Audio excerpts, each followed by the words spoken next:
कर रहे थे प्रत्यय, और प्रत्यय में कर रहे थे हम प्रत्यय में प्रत्यय के प्रकार। तो कृत प्रत्यय और तद्धित प्रत्यय के उदाहरण हमने लिए थे, उनके उदाहरणों को हमने देखा था।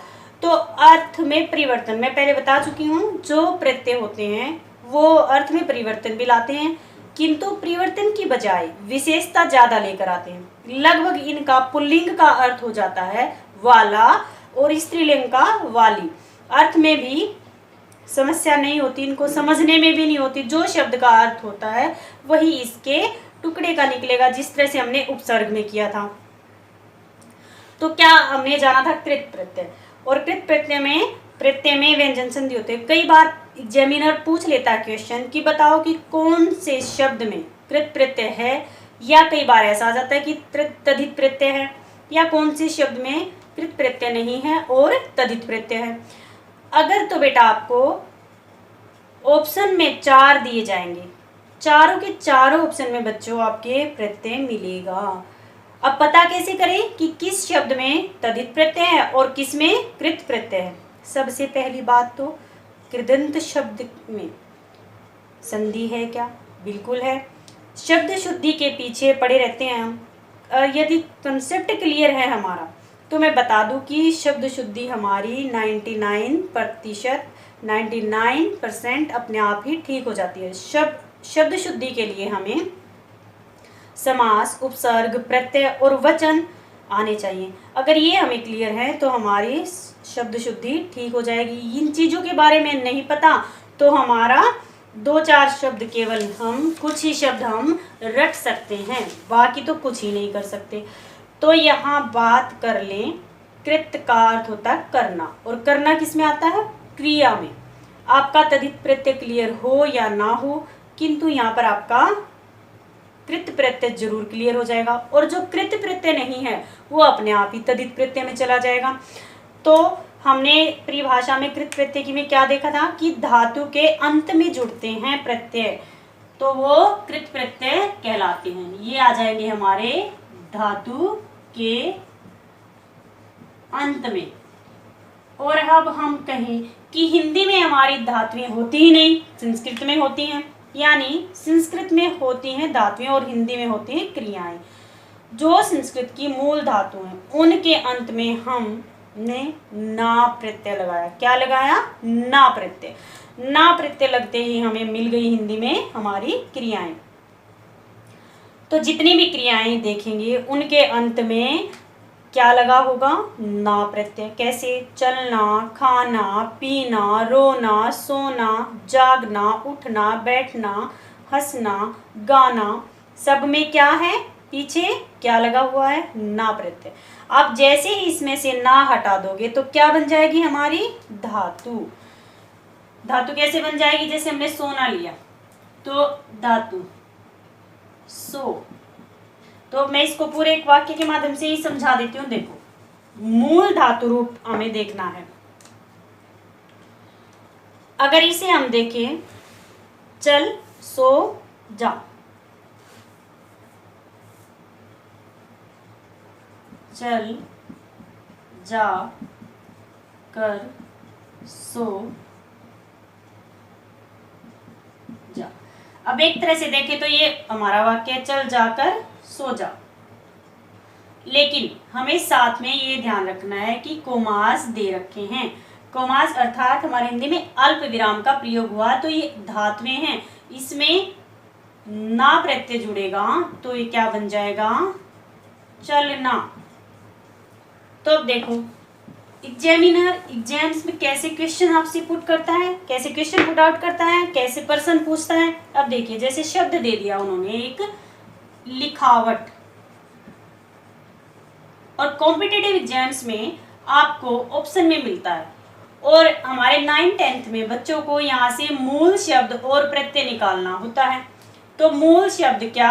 अब इसमें ये देखिए, उन्होंने ये दे दिया, लिखना, धन, आवट। एक दे दिया आपको ऑप्शन में, लिख, योग या धन बोल सकते हैं, आवट। अब पहली बात, हमें नियम ध्यान में है, तो हमें ये था कि प्रत्यय हमेशा धातु में जुड़ता है, क्रिया में नहीं। तो यहाँ धातु रूप हमें, ये तो क्रिया आ गई, और प्रत्यय हमारा कहाँ जुड़ता है, नियम क्या कहता है, धातु में प्रत्यय जुड़ता है। अब प्रत्यय ये धातु है, और बच्चों ने कर दिया ये कि कृत जो प्रत्यय होता है वो तो क्रिया का होता है, लेकिन ये भी तो ध्यान रखो क्रिया हमारी धातु से बनी है, उसमें जब हमने ना प्रत्यय जोड़ा है। अब ना प्रत्यय जोड़ा तो लिख, अब इसका जब टुकड़ा हुआ लिख धन आवट, तो लिखावट, इसका ये ठीक रहेगा।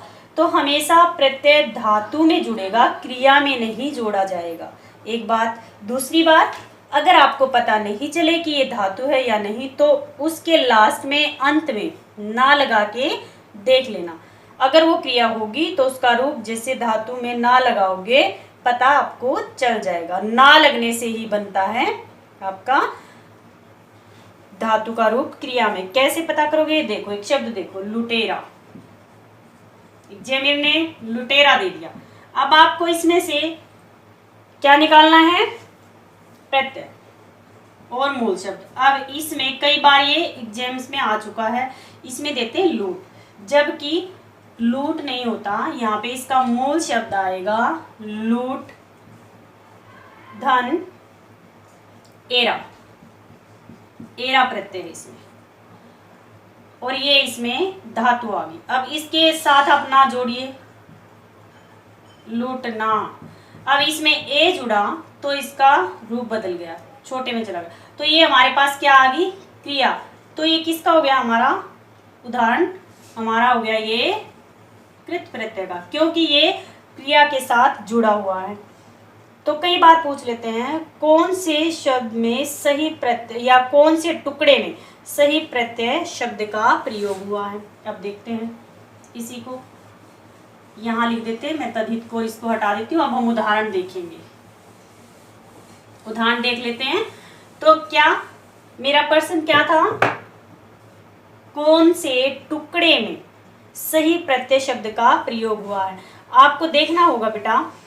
अब कई बच्चे क्या सोचते हैं कि एरा प्रत्यय अगर आपको क्लियर हो जाएगा, नियम यानी कि रूल इंप्लीमेंट करने के बाद ग्रामर में, अगर आपको अपना नियम लागू करने के बाद अगर एरा प्रत्यय क्लियर हो जाएगा तो आप निकाल लोगे, रटोगे तो बसोगे। अब देखना, लुटेरा क्या निकाला था अभी, लुटेरा का हमने लूट, लूट धन एरा, तो बना हमारा क्या,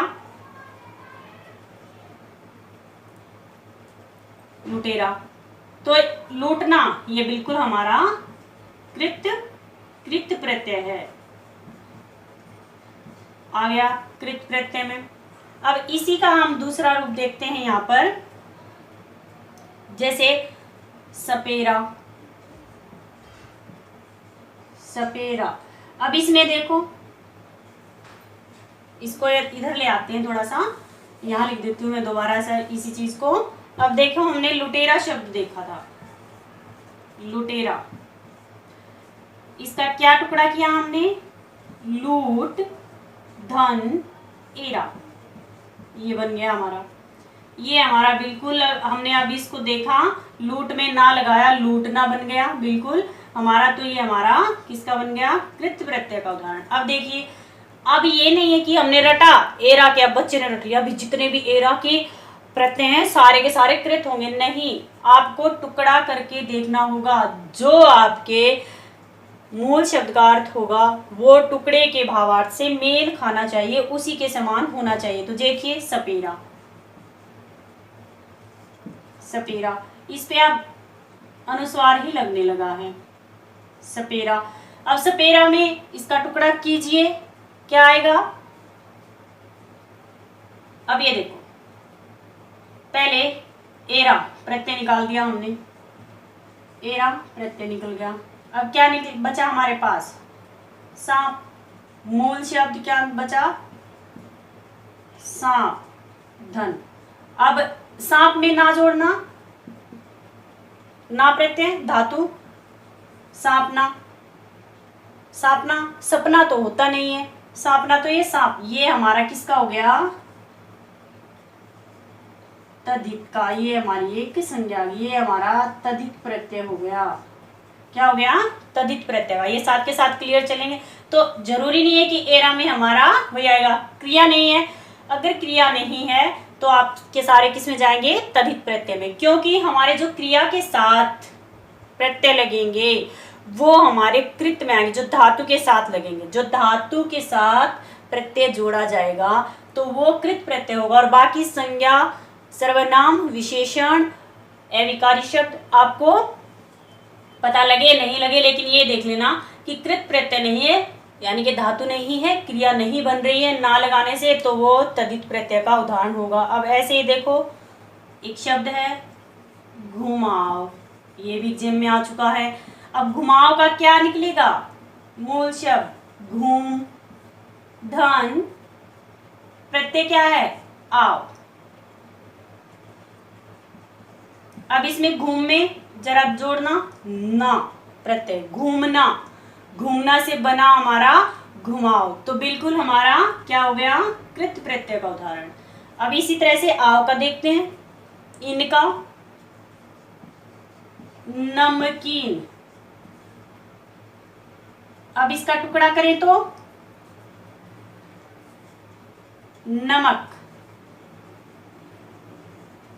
अब इसमें ना जोड़े तो नमकाना, तो कुछ होता ही नहीं, तो ये हमारे पास क्या आ गई? हमारी संज्ञा। अगर आपको नहीं समझ आ रहा है कि संज्ञा है, विशेषण है या सर्वनाम है, तो आप ये देख लो भी धातु तो इसके अंदर है नहीं, हमारी क्रिया ये बना नहीं रहा है। नमक में हमने क्या जोड़ना है? आना, ना, तो ना जो जोड़ रहे, नमकाना तो कुछ होते हैं, तो ये हमारी संज्ञा आ गई। नमक जमा यहाँ पर आ जाएगा आपका ईन, तो बना हमारा नमकीन। तो यहाँ दूसरा एक शब्द और देख लेते हैं, सजावट। क्या बन जाएगा सजावट का? सज, धन, आवट। तो आवट और सज, सज हमारी धातु है, ना इसमें जोड़ेंगे, सजना, मतलब तैयार होना, आ गया हमारे पास क्रिया, तो ये भी हमारा कृत्य का ही उदाहरण है। अब दूसरा देखें, सौंदर्य। सौंदर्य का टुकड़ा कीजिए, इसमें प्रत्यय क्या है? अब मान लो इसमें प्रत्यय हमें पूछना है, मूल शब्द और प्रत्यय को निकालेंगे। बच्चों को नहीं निकालना आता है क्योंकि पता ही नहीं है कि क्या चीजें कैसे निकालें। कईयों के तो लगता है कि जानते हैं उदाहरण। तो इसमें अब देखो सौंदर्य, इसमें यह प्रत्यय है बच्चों, टुकड़ा कीजिए, सुंदर, धन, ये। अब आपको ये नहीं मालूम कि जो सुंदर है या सौंदर्य विशेषण है, संज्ञा है, सर्वनाम है, विकार क्या है, लेकिन ये मालूम है सुंदर में हमारे पास जो टुकड़ा करने के बाद मूल शब्द बचा है या मूल शब्द बचा है, या हमारे पास ये कोई धातु या वाय, तो आप इसमें ना सुंदर ना तो कुछ होता ही नहीं है, तो इसका मतलब ये हमारे पास धातु नहीं है, क्रिया नहीं है, तो इसमें क्या आ जाएगा? ये सारे के सारे किसके आ जाएंगे? तद्धित में चले जाएंगे। बस एक ही बात ध्यान रखनी है कि जो कृत प्रत्यय का उदाहरण नहीं है, धातु में प्रत्यय नहीं जुड़ रहा है, जो क्रिया नहीं है, अब इधर से सारे उधर किसके हैं? तद्धित प्रत्यय। और ये सारे क्रिया वाले जो हमारे हैं किसके हैं? कृत प्रत्यय के। तो सीधी सी बात है, हाँ, तो ऐसा नहीं है कि जितने भी एरा के उदाहरण होंगे वो सारे ही हमारे कृत प्रत्यय होंगे। हमें टुकड़ा करके देखना होगा बच्चों। हाँ, बुक में जरूरी है, मिल सकता है कि तद्धित प्रत्यय लिखा हो वहां पर और कृत प्रत्यय के उदाहरण मिल जाए, और कृत प्रत्यय वो मिस प्रिंट हो सकता है, उन्होंने ध्यान ना दिया। जैसा प्रत्यय होता है आप ध्यान रखेंगे, जैसा प्रत्यय होता है वैसा ही उसका अर्थ निकलेगा। मेरे ख्याल से अब आपको समझ में आ गया होगा या पता चल गया होगा कि तद्धित प्रत्यय का उदाहरण कब होगा और कृत का उदाहरण कब होगा। तो ये क्वेश्चन भी बार बार पूछा जाता है। अब देखिए, मैं इसको हटा देती हूँ। एग्जामिनर बहुत बार बोर्ड की क्लासेस में भी आ चुका है, 10th में, 9th में।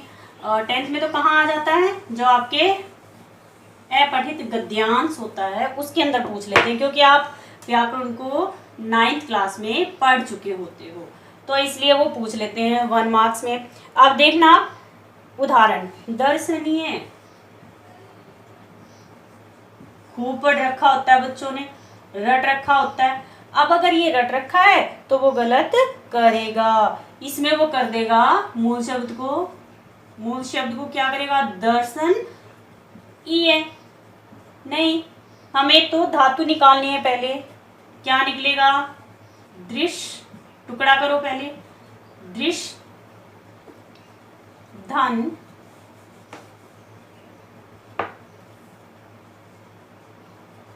अन्य। अब दृश्य में ना जुड़ा, दर्शन बना, और दृश्य में ना जुड़ा दर्शन बना, और अन्य जुड़ा तो दर्शनीय बन गया। ये दृश्य री है, दृश्य। अब कई बार इंटरव्यू में या कहीं पे भी अशुद्ध उच्चारण हम कर देते हैं, क्या बोल देते हैं, दृश्य नहीं है, दृश्य है, दृश्य अन्य, ये इसका सही होगा। तो क्या धातु तो कृत का आ जाएगा। अब देखिए नमक, नमनीय, ये कुछ उदाहरण एक जैसे होते हैं। नमनीय में क्या आ जाएगा, नमन और ईय कर देते हैं बच्चे, जो कि गलत होता है। नम धन अन्य, नम संस्कृत की जो है हमारी धातु है, संधि में भी खूब पढ़ते हैं, जैसे नम है, योग कार, नमस्कार, विसर्गित तो लोग हुआ है, व्यंजन संधि में हम खूब पढ़ते हैं, नम है, योग अस्ते, नमस्ते। तो इसलिए नम अन्य, नमनीय। फिर आ जाता है आपका पूजनीय। पूजनीय को बच्चे अशुद्ध बहुत करते हैं, शुद्धि शब्द में आता है कितनी बार, इसमें आधा जय कर देते हैं, नहीं, और छोटे ऊ की मात्रा कर देते हैं, नहीं, बड़े ऊ की मात्रा रहेगी और जय भी पूरा रहेगा, आधा नहीं होगा। अब इसमें क्या धातु है हमारी, पूज धन अन्य, पूजनीय, अन्य धातु। अब इसी तरह से इन्हीं का देखते हैं, नगरीय, दे दिया। अब बच्चा इसमें क्या निकालेगा, ये हमारे किसके हैं, ये धातु हैं, तो ये हमारे सारे किसके आगे, कृत प्रत्यय के। और नगरीय, नगर,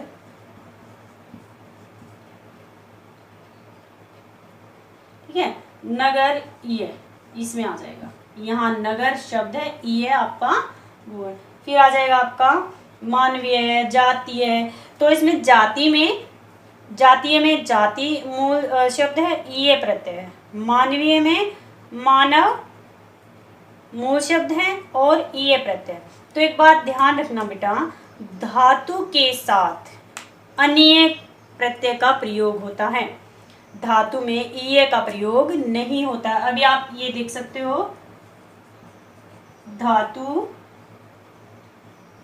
के जो होता है, या इस तरह से लिख दो, धातु के साथ अन्य प्रत्यय जुड़ता है।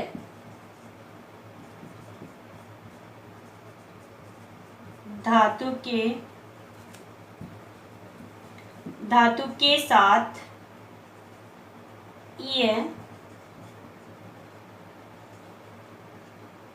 ईय प्रत्यय नहीं जुड़ता। ये बात आपको समझने योग्य, ध्यान रखने योग्य। धातु के साथ ई प्रत्यय जुड़ता ही नहीं कभी भी, बल्कि अन्य प्रत्यय जुड़ता है। हाँ, जो आपका ईय प्रत्यय है ये संज्ञा के साथ, सर्वनाम के साथ, उसके साथ जुड़ता है। जैसे पठनीय हो जाता है, खूब बच्चे आसानी से कर लेते हैं, पठ, योग या धन अन्य, पठ में लगाना ना, पढ़ना बन जाएगा पठनीय से। तो पठ धातु उन्होंने पढ़ रखी, ये हमारे तद्धित के आ जाएंगे, ये हमारा। अब मान लो एग्जामिनर ने ये 4 ऑप्शन हमें दे रखे थे और इनमें से पूछ लिया कि कृत प्रत्यय का उदाहरण कौन सा नहीं है, तो ये आ जाएगा नहीं है कृत का, क्योंकि इसमें क्रिया नहीं है, धातु नहीं है, नगर शब्द है, संज्ञा है, तो संज्ञा के साथ ये प्रत्यय का प्रयोग होता है। या फिर यूं पूछ लें कि इसमें से कृत प्रत्यय नहीं है, यही आंसर रहेगा। क्वेश्चन चेंज हो जाएगा कि तदित प्रत्यय का उदाहरण दीजिए, यही रहेगा आंसर सेम। तो यहाँ तक उम्मीद करती हूँ समझ में आ गया होगा। अब एक उदाहरण और देख लेते हैं। आरु, प्रश्न पूछा हमसे आरु प्रत्यय नहीं है, ऑप्शन दे दिए 4। आरु, निम्न शब्दों में आरु प्रत्यय नहीं है, या आरु से आपका शब्द बनवा लेंगे आरु प्रत्यय से। तो दोनों ही अवस्थाओं में हमें शब्द का पता हो और हमें टुकड़े का पता हो। तो देखिए इसके ऑप्शन दे लेती हूँ मैं एक बार। बीमारू, ठीक है, आपका गंवारू, तीसरा ऑप्शन आ जाता है आपका दुधारू या जुझारू, एक ऑप्शन आ जाता है फोर्थ आपका दुधारू। अब ऑप्शन आपको देखना, अब ये पूछा कि प्रत्यय नहीं है, अब देखने में तो चारों में ही प्रत्यय है, लेकिन हमें अपना नियम यहाँ पर क्या करना होगा, लागू करना होगा। अपने नियम को देखेंगे, नियम क्या हमारा, टुकड़ा करो पहले। अब इसका टुकड़ा देखो, ठीक है, दुधारू, आरु दूध, ये बड़े हो की मात्रा आ जाएगी, दूध हो जाएगा, और आरु। अब इसका देखो, दूध दूध, आरु देने वाला, दुधारू यानी कि दूध देने वाला पशु। तो इसमें अर्थ में और टुकड़े में दोनों सेम मिल रहे हैं। अब गंवारू, गांव, आरु, जो गांव है, गांव का आ है, जब इसमें ए मिलेगा तो वो इसको ए बना देगा, गंवारू, ठीक है। इसका जब ये आरु प्रत्यय गांव में जुड़ेगा तो ग में ए बन जाएगा, आ नहीं रहेगा। तो गंवारू यानी कि गांव से संबंधित, ग्रामीण लोग, जो गांव से संबंधित है, ये भी अर्थ और टुकड़ा सही जा रहा है। अब जुझारू, जूझ, धन, आरु, पहले हमने प्रत्यय अलग किए थे। जूझ, जब इसमें तो या तो वो छोटा उसने बना दिया प्रत्यय, क्योंकि पहले हमने में पढ़ चुके हैं, जब प्रत्यय जुड़ेगा तो वो अपने वाले उसको हटाकर ज्यों का त्यों प्रत्यय जुड़ेगा, वहां की मात्रा को उसको हटा देगा, वो ज्यों का त्यों जुड़ेगा, आरु। तो अब इसमें जुझारू, जूझ का अर्थ होता है संघर्ष, संघर्ष करना, लड़ाई करना। तो किस चीज से, अब जैसे कोई बीमार है, रोगी, या यूं कह सकते हैं मोहन जीवन रूपी मृत्यु से जूझ रहा है, जूझ रहा है यानी कि लड़ रहा है, संघर्ष कर रहा है। तो जुझारू यानी कि संघर्ष करने वाला। तो इनका भी सेम हमारा टुकड़े का और उसका अर्थ। अब ये देखो, आरु, आरु प्रत्यय हमने यहाँ निकाला, तो इसमें यहाँ पर इसको देख सकते हैं, बचा हमारे पास भीम। अब भीम का आरु, ठीक है, भीम का बीमारी से क्या मतलब,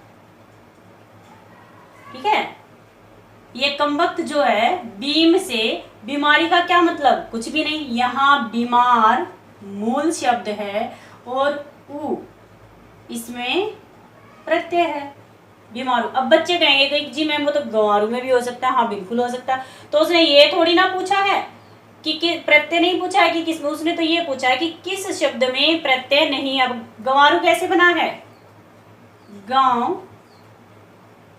धन, आर, तो बना आपका गांव, फिर इसमें आपका जुड़ा उ, तो बना गंवारू। इसी तरह से बाजारू बोल देते, आरू का जो पूछे बाजारू बोल देते हैं।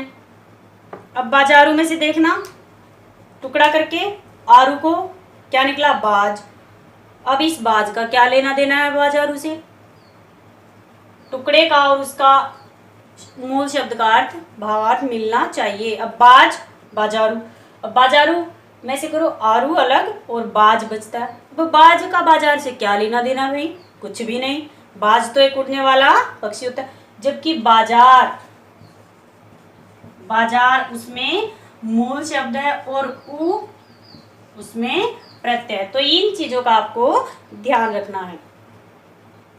जैसे सोना जमा आर सोनार, कुंभ जमा आर कुम्हार, गांव जमा में आर जमा उ आरू, यानी कि योग धन कुछ भी बोल सकते हैं इसको। तो अब अगर रट रखा है तो आपका पर्सन गलत होगा। जो आपने रटा है वो आ गया तो ठीक हो जाएगा। अगर रट नहीं रखा, आपको नियम याद है और आप अपने नियम इंप्लीमेंट करोगे, उन रूल्स रेगुलेशंस को आप इंप्लीमेंट करोगे अपने क्वेश्चन में, तो आपको आपका उत्तर ठीक ठीक मिल जाएगा। अब एक और देख लेते हैं, क्योंकि जितने हम उदाहरण करेंगे उतना ही हमारा क्लियर होता चला जाएगा। अब एग्जामिनर ने पूछ लिया कि आड़ी प्रत्यय के, आड़ी प्रत्यय से शब्द बनाइए। अब सबसे पहले हमारे विद्यार्थी, हमारे बच्चे क्या करेंगे, कबाड़ी। क्यों, आड़ी प्रत्यय। अब इसमें से जरा इसका टुकड़ा कर लियो, कब धन आड़ी। अब कब का कबाड़ी से क्या लेना देना, ये तो समय से संबंधित आ गया, तो हमारा यहाँ गलत होगा। जबकि इसमें कबाड़ मूल शब्द है और ई इसमें क्या है, प्रत्यय है हमारा। और ये तो कबाड़ना तो होता नहीं, किसका नाम आ गया, किसी एक संज्ञा के। अब दूसरा, हाँ, इसका अगर अनाड़ी होता, अनाड़ी, इसमें हमारी धातु निकल आएगी यज्ञ जमा आड़ी। इससे नहीं का प्रत्यय और इससे ज्ञानी, जो ज्ञानी नहीं है वो अनाड़ी। अब खिलाड़ी, खिलाड़ी का भी धातु के साथ हम निकाल लेंगे, खिल धन आड़ी, यानी कि खेल में आड़ी, तो अर्थ मिल रहा है। अब एक शब्द और आ जाता है आपका बुहारी। बुहारी क्या, अब इसको भी गलत करते ही होंगे, इसमें तो क्या प्रत्यय है, आरी। अब आरी प्रत्यय हम अलग करते हैं तो बचा क्या हमारे पास, बू। बू का क्या अर्थ होता है, तो बुहारी का अर्थ क्या होता है, बुहारना। बुहार प्रत्यय ना, बुहारना यानी कि साफ सफाई करना झाड़ू से, तो झाड़ू अर्थ होता है बुहारी का। तो इसमें क्या आ जाएगा आपका मूल शब्द बुहार, यहाँ पे आ गया आपका मूल शब्द और आपका प्रत्यय निकला ई।